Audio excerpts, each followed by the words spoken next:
TCU men's hoops is 3-0. They get their first power conference test this Friday against Michigan. We'll react to the Texas State game next here on Locked On Horned Frogs, your team every day.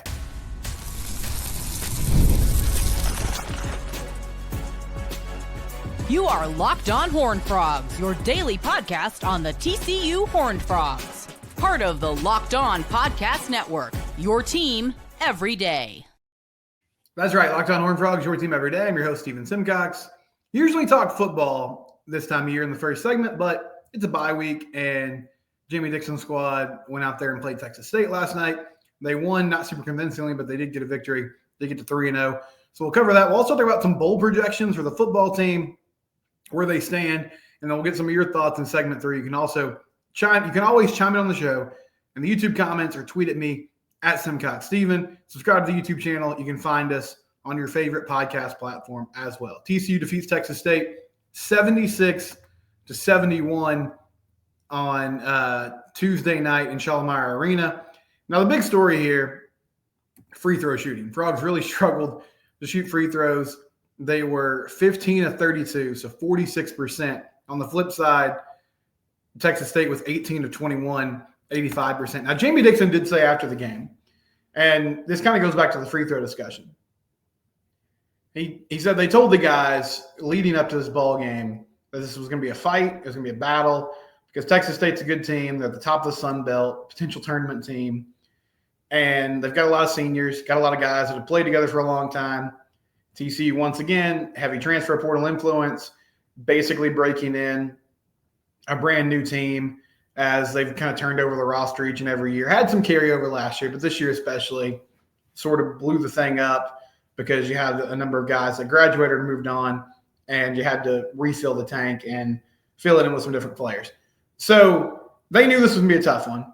The free throw shooting, man, it's almost comical at this point. And it's not, because it's just frustrating as a fan to watch a team struggle from the line. But it's been such an identity of Jamie Dixon's squads since he's been here.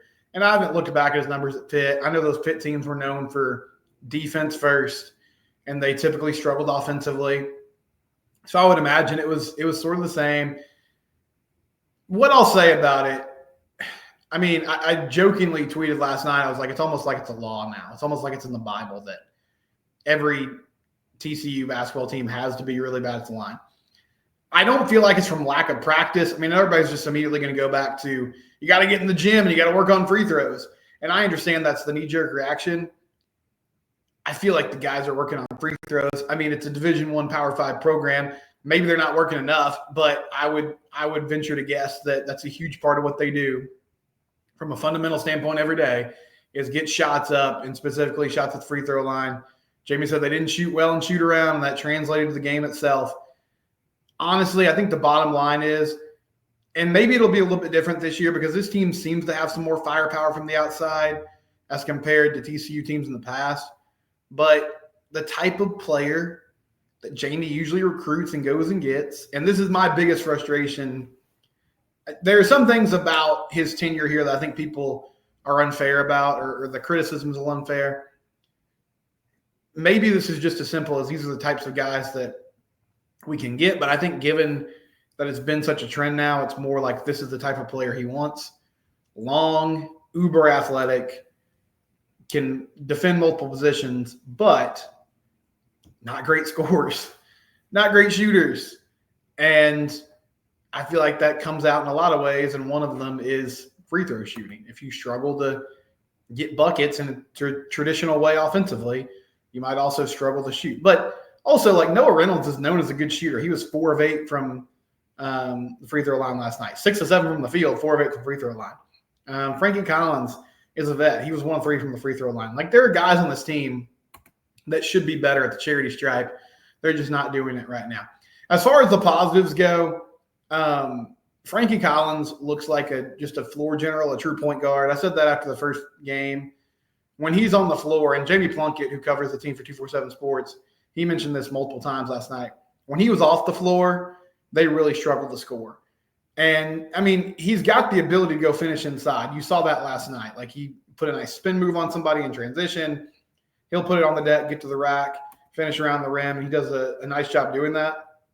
But honestly, the thing that stood out to me in his game was he just looked so in control, and he had 6 assists.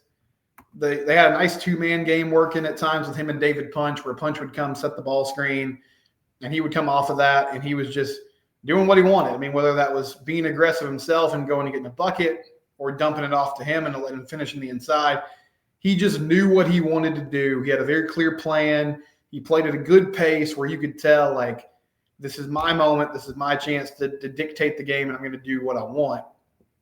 And he looked very confident doing that. So that's good to see because, among other things, I think the biggest issue this team had last year was they just didn't have enough ball handlers.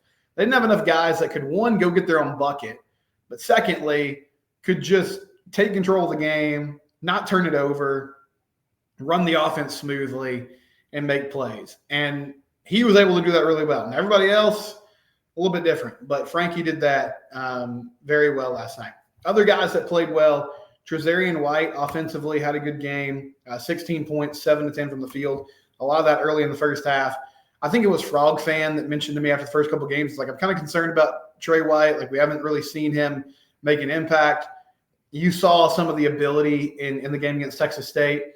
Now, some of it was transition layups, and that's fantastic. He also hit a few jump shots too. The interesting thing about his game, when I was watching his highlights from UNC Wilmington, people immediately made the Emmanuel Miller comparison. And I saw that, one, from the standpoint of, like, he's just going to do a lot of things that don't necessarily show up in the box score, but he's going to get, rebounds too. He's going to get rebounds, create havoc on defense, get loose balls, all that stuff. One thing about Emmanuel Miller, especially his last 2 years here, he became a focal point of that offense, and they were able to dump the ball down to him in the high post, and he could face up and, go through a little jab step progression and then pull up from 12 to 15 feet, and that jump shot was usually pretty pure. Or he could put it on the deck, get to the rim. He was a willing passer. So in his final season, like, you saw him as a focal point of the offense to the point that when they needed a bucket, they would kind of clear out that side of the floor, give it to him on the elbow, and let him go do his thing. You don't really see that with Trey White right now. And I'm not sure if it's just he doesn't have that in the bag, or if it's they haven't really gotten in a rhythm offensively yet and knowing what they want to do. But it's a good tool to have if they can find ways to get him involved and allow him to ISO guys on the outside at times. And hopefully, as he gets more comfortable and gets more time with the team, that's something that he'll be more willing to do. They didn't rebound particularly well last night. They had a size advantage, but part of that was, and one more positive I want to mention before I get some of the things that were not so great last night. Noah Reynolds, who I talked about earlier, struggled at the free throw line, but everywhere else he did a great job. 6 of 7 from the field, 1 of 1 from 3, had 17 points, led the team in scoring, had 5 assists.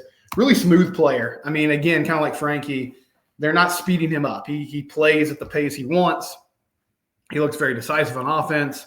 He's good at drawing in defenders and kicking it back outside for open threes, and also just catch and shoot, taking it off the dribble himself and getting buckets. I don't know if it's just the competition, but he seems more adept at getting to the rim than I thought he was. When he got here from Green Bay, my read on him was, okay, spot up, just pure spot up shooter, old school kind of 3-point sniper guy.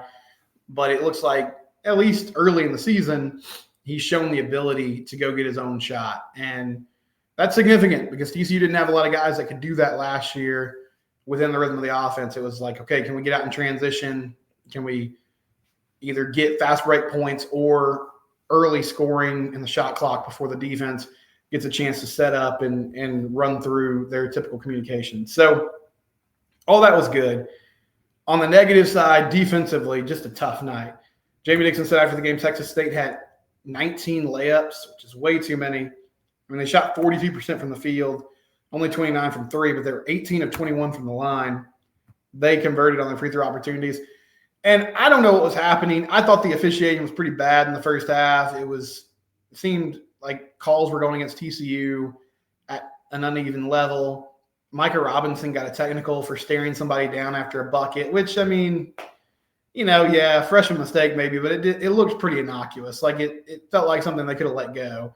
But they teed him up. Then Jamie Dixon got a tech later in the first half because he was just wearing the officials out. But they got to a good start, and then TCU did.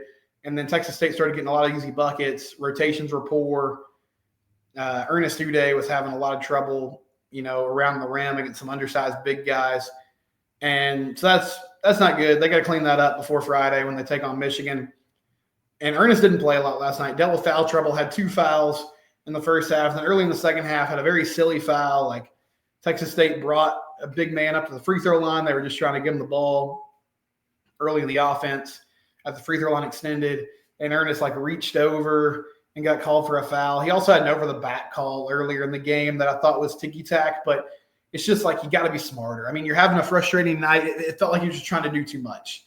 He was having a frustrating night on both ends of the floor and got caught reaching, got a 3rd foul, so I had to go sit some more. Vashawn Allett also dealt with foul trouble, and it seemed like it threw him out of rhythm on offense as well.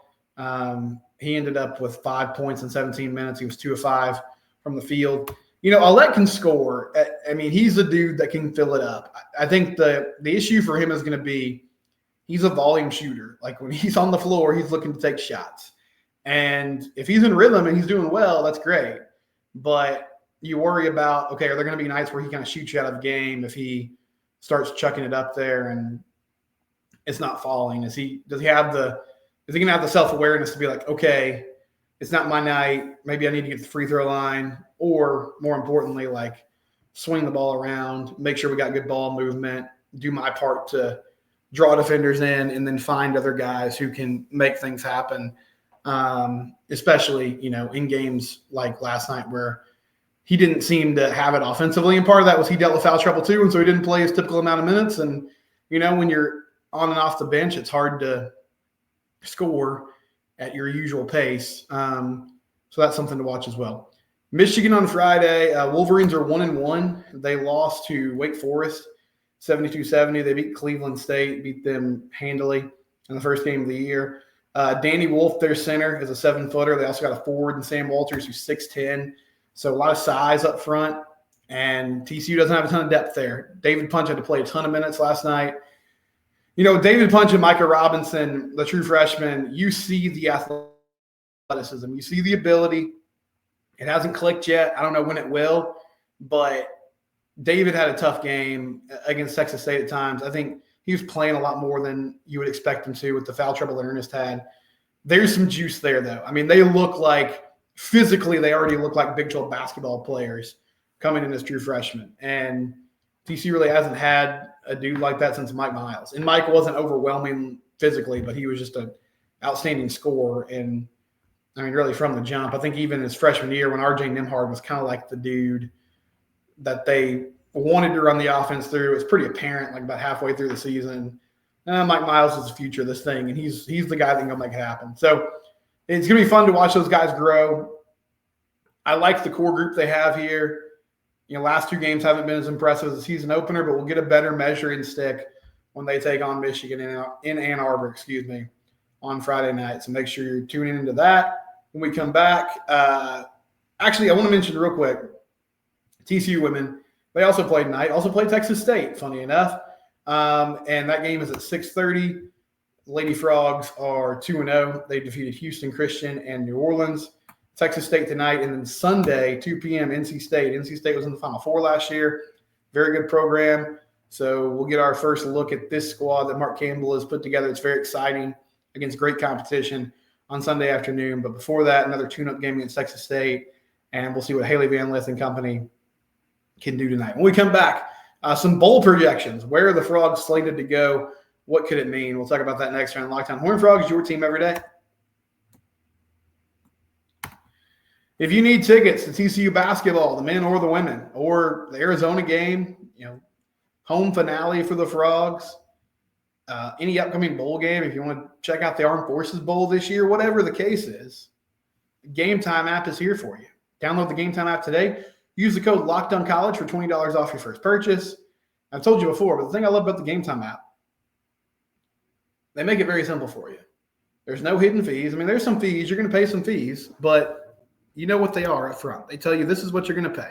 And you go to checkout, and that's the price. You don't go to checkout, and suddenly it's like, wait, why is my total purchase $30 more than I anticipated? That can't just be tax. No, they tell you exactly what it is. Also, they give you a picture of what you're going to see from your seat when you sit down. They have last-minute deals, flash sales, even up to the first quarter of the game. If you want to make it, if you think you can make it, if you want to wait it out and try to get that great last-minute deal, you can do that on the Gametime app. They also have concerts, comedy shows, whatever you're into outside of just sports, you can access it on the Gametime app. Again, that promo code is LockedOnCollege for $20 off your first purchase. Very simple. You buy the tickets, they go straight to your app. So you don't have to go to my wallet, to go to my email. Nope. It's right there on the Gametime app. You buy the tickets, they're downloaded instantly, and you just take it to the front, get them scanned, and that's it. Gametime, the best ticket app on the secondary market. So I spent a little bit of time yesterday talking about bowl projections, and I was, up front with you guys. I don't spend a lot of time looking at bowl projections until the team gets to 6 wins because, obviously, like once they beat Texas Tech, it felt like they were definitely going to make the postseason, but we don't know until they're actually in. So now they've qualified. I did a little bit of looking around. Bleacher Report, they have TCU in the Guaranteed Rate Bowl playing Nebraska, which would be intriguing. I mean, Nebraska, Big Ten team, Dylan Raiola is, one of the most exciting young quarterbacks in the country. Another added wrinkle to this specific matchup is that Dana Holgorsen is now the play caller at Nebraska. That's right. If you missed it last week, Dana Holgorsen, he left TCU, where he was a consultant for Sonny Dykes, and he's on Nebraska's staff. And I think the general thought was he would take that role, the play calling role, going into next season. But in a pretty crazy move, they're just going to let him start calling plays this weekend. So, honestly, that's fairly wild. But, they would have that reunion or that angle of the story available if they played Nebraska. And that game is in Phoenix. So, I don't know. For those of you going to the game, I'm not sure what the best location would be. I know Phoenix might be good for some folks because you got a lot of California people when it comes to TCU. Obviously, stuff like the Texas Bowl would be cool because it's right there in Houston. But kind of 6 of one, half a dozen the other. Let me know in the YouTube comments what you think would be the best location. USA Today has the Frogs playing the Armed Forces Bowl against Army. I don't think that's going to happen. I think they could potentially play Army, maybe in the Independence Bowl, because I've seen that slated a few times. What I'll say is always be careful kind of reading these because this is honestly just people putting out content. I mean, I think there's some wisdom in it, like there's some validity to it because people are tracking like, okay, what bowl tie-ins are there? What are the final standings going to look like? So we slot this team in the playoff, we slot this team in this bowl, blah, blah. But I don't believe the Armed Forces Bowl is going to pick TCU because it's their home stadium. And in the past, like that's been kind of thrown around. It hasn't happened. I might end up with egg on my face, but I think TCU wants to go elsewhere. I feel like the Armed Forces Bowl kind of knows that. But that's one projection out there from USA Today. The Liberty Bowl, TCU versus Vandy. That would also be fun. I mean, Liberty Bowl in Memphis would be awesome. And then playing a Vandy team led by Clark Lee that is good. And I think that's a squad that would be playing. With SEC schools, you always wonder, like, how many NFL guys do they have? How many dudes are going to say, thanks but no thanks, I'll do something else. But Vandy's one of those squads that they're having a great year, and they got a lot of just good college football players that could, I think, potentially would want to end the season well. So it would be a great test for TCU in the season. And then I also saw the Independence Bowl, TCU versus Army. That was on CBS Sports from Jerry Palm, which I've seen that mocked a couple of times over the last few weeks. Somebody said in the YouTube comments yesterday, Ben Whitting, he said, if we play Army in a bowl game, I will cry.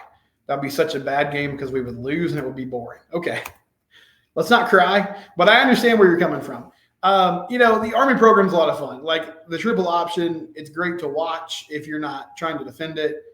And I think there's a lot of cool things that could come from that matchup. But Yes, I totally understand your point. I talked about this yesterday. It's not an offense that you're going to see on a regular basis. So you're basically it's a one-off preparation type thing. You'd have extra time to prepare. But at this point, like bowl games, it's always been like this. People are just more vocal about it now because of the conversation around it. It's honestly a chance for coaches to just get a lot of young guys more practice reps and get the team to play one more time. Stephen Godfrey, who runs the Split Zone Duo podcast and has been covering college football for years, formerly from SB Nation and other places.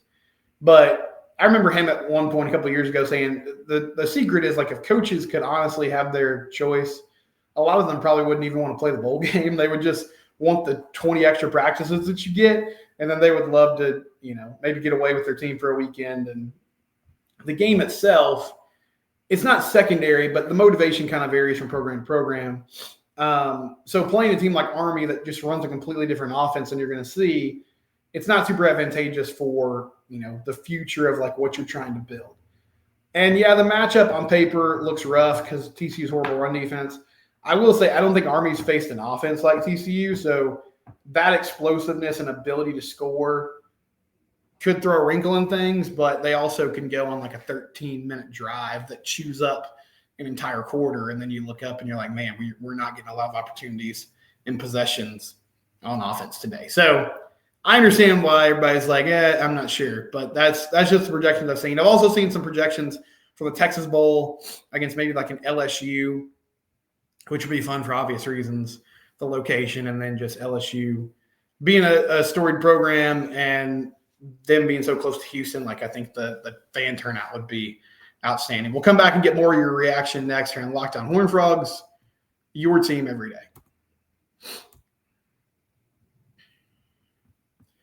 FanDuel, you hear about them almost every day here on the Locked On Network. FanDuel app or FanDuel.com. You win one $5 bet, you get $150 in bonus bets. NBA in full swing. Mavericks struggling. They're 5-6. Klay Thompson going back to Golden State last night. That was cool to see. But Mavs, they fall in the fourth quarter. Late down the stretch, just couldn't close it out. College hoops. College football. It's all available for you on the FanDuel app or on FanDuel.com. FanDuel, it's where the game starts. All right. Locked On Horned Frogs, your team every day. You can always chime in on the conversation in the YouTube comments. Some of you had reactions to yesterday's show. Glow says, I'm going to push back on the idea that we've gone heavy on recruiting high school O-line talent in the last few years. We haven't signed a 4-star or better O-line prospect in 4 or 5 years. The staff continues to prioritize offensive skill position recruiting over the trenches, and it's showing. So my response to that would be, I was really talking from a numbers perspective. The 2024 class, TCU recruited 6 offensive linemen, and they had 3 defensive linemen in that class. They had 3 receivers, 2 running backs, but you saw the emphasis on offensive line. So far in 2025, 4 offensive linemen, 7 defensive linemen. Now, the defensive line number is a little bit skewed because they've gone with these like stud linebacker types that would fall in that category, but they're sort of playing like more of a stand-up rush end. So I think from a volume standpoint, they've definitely upped the ante on getting help in the trenches. Now, to your point, yeah, they haven't gone and signed a 4 or 5-star lineman. I would love for them to do that. There's not a lot of those guys out there. Like, can't miss O-line prospects are hard to recruit because everybody wants them. And I don't know if it's in an NIL situation or if it's just, they want to play in the SEC Big Ten because those are the conferences that right now are putting out NFL talent at that position. But I think TCU is doing what they can with the resources they have to try to develop guys that are going to be quality players for them at those spots. But yeah, I see your point. I mean, I feel like Garrett Hayes might have been the last 4-star lineman they landed. Now, Tobias Steps, I don't remember if he ended up getting a 4th star. I know there was some chatter about that. Like, he was very athletic and physically looked the part. He just hadn't played a lot of football going into his senior year when he committed. I think they're doing their best to get to a place where they can be really good up front. Staying on that, CJ says Samir has a high ceiling. Samir Camacho, as he was talking about. Him and Bennett should look good. Hopefully a new run scheme that is modern and effective. I mean, he's definitely one of those young guys they're excited about. And he's talking about Cade Bennett, who should be back and healthy. I actually got some good news from a source yesterday about where he's at in his recovery. And it sounds like he's very well on track for next season. So that's good to hear. And would be excited to see him out there because he's a huge part of what they want to do moving forward. This is Locked On Horned Frogs. It's your team every day. We're free and available wherever you get your podcast.